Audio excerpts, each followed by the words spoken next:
Pandas. They're my daughter's favorite animal. I think it's fair to say that if ever there was an animal which has captured the public's imagination, it's pandas. Oh, well, that's assuming you ignore cats and dogs, obviously. It'll take more than a cute bear to knock them off of the top spot. Oh, but did you know? Thanks to the incredible conservation work that's being done in China and around the world, pandas are no longer endangered. Amazing! That said, they're still considered vulnerable. So, this zoo is extraordinarily lucky and honored to be part of that conservation effort. It really speaks to our reputation, a reputation that you're going to be in charge of maintaining, along with all the general maintaining too. I really can't tell you how important the welfare of those pandas is. Oh, wait, I can. It is vitally important. The eyes of the world are on you, my friend. Although, perhaps more pressingly, the eyes of Nancy are on you too.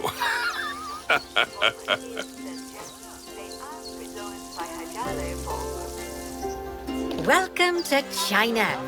This is Bernie's brand new Panda Celebration Zoo. So new, in fact, that it's not quite finished. But we'll deal with that later. First, let's take a tour of the zoo. Obviously, the giant pandas are the main attraction for this zoo, and luckily for us, we have one which was born just a few days ago. Let's go and have a look at it. Go on, don't be shy. Select the panda cub.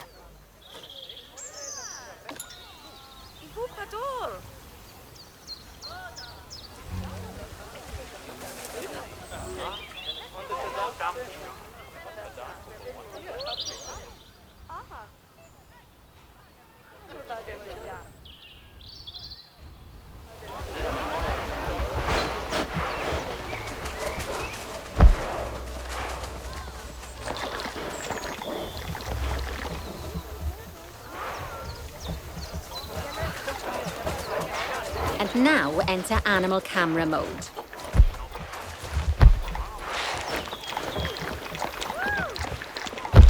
Oh, doesn't it just warm the cockles of your heart? So cute! Did you know that giant pandas, or Ailuropoda melaleuca for being formal, are the only entirely herbivorous bears? They can actually eat up to 38 kilos of bamboo a day. Not that surprising, given that they'll spend up to 14 hours a day chomping away. I don't imagine this little fluff ball has that kind of appetite yet, though.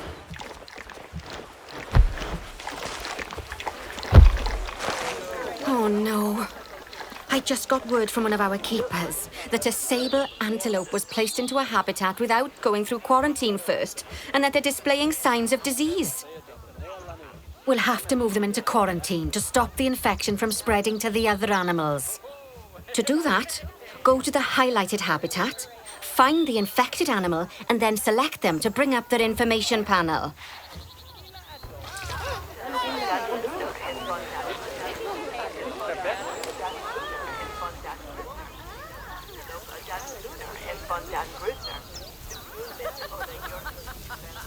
Good.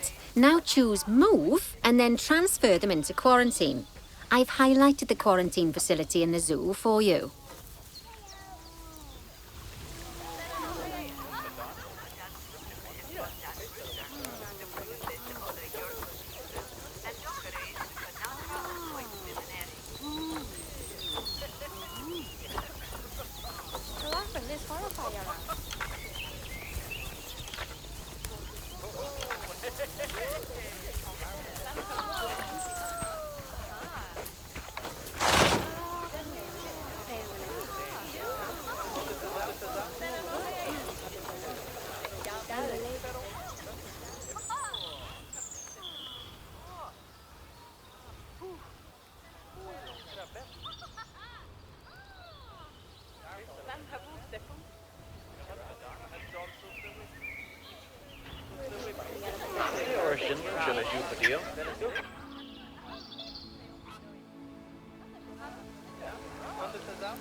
Good.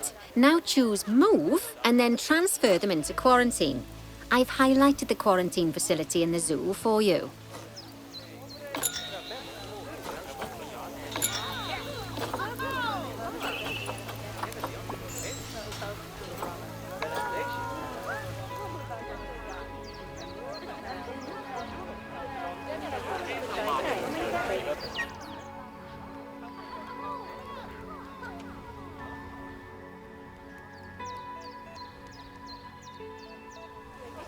Oh, phew. That's a relief. Now that we've stopped the infection from spreading any further, we need to build a vet surgery so the antelope can be treated and then returned to his habitat. I've already highlighted where I'd like you to build it, so why don't we head over there? In order to build the vet surgery, choose Facilities, Staff Facilities, and then Vet Surgeries.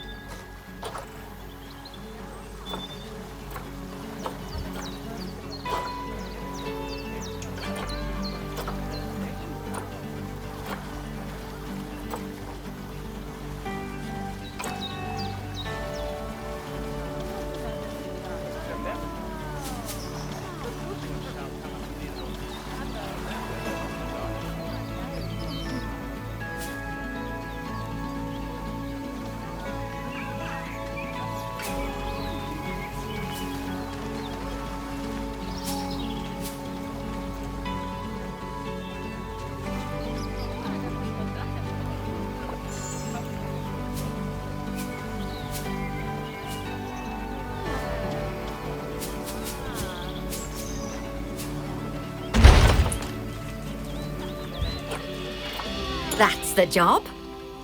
Vet surgeries play a very important role in a zoo, as they're the only places that vets can treat the animals.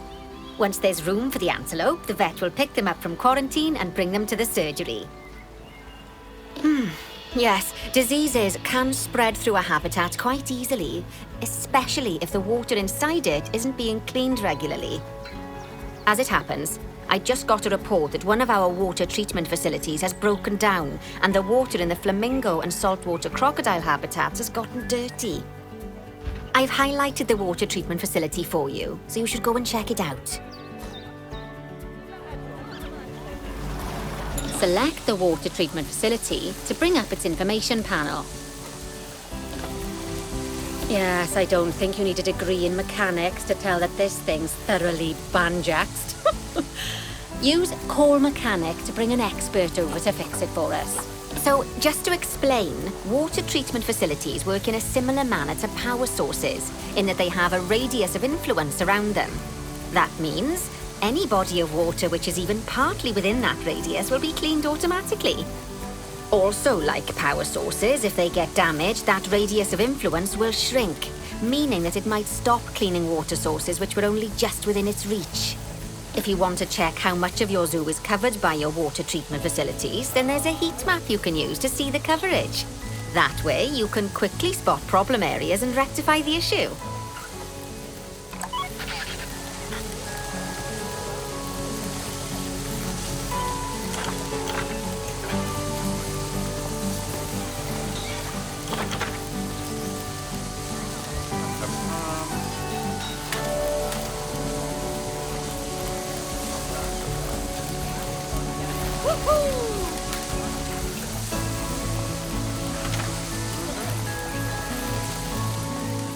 Good work. Now that the water treatment facility has been repaired, the water will be cleaned up in 2 shakes of a lamb's tail. You can also use mechanics to repair power facilities, transport rides, bins, benches, signs, and, as you already know, habitat barriers. Now, I'll be honest, I'm still a little worried about that disease scare we had, so I think we should do some research into it. Doing research into a disease can help prevent future outbreaks of it. And even if we do have an outbreak, it'll make the disease much less potent. I'd like you to start some research into bordetellosis. Disease research can be found in vet research, so head over to your research centre and get one of the vets researching it.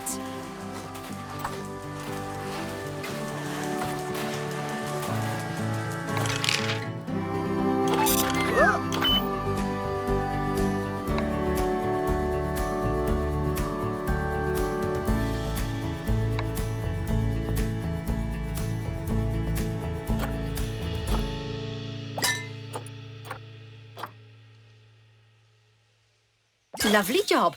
Once that research is complete, I expect we'll send that disease packing in no time. Whew!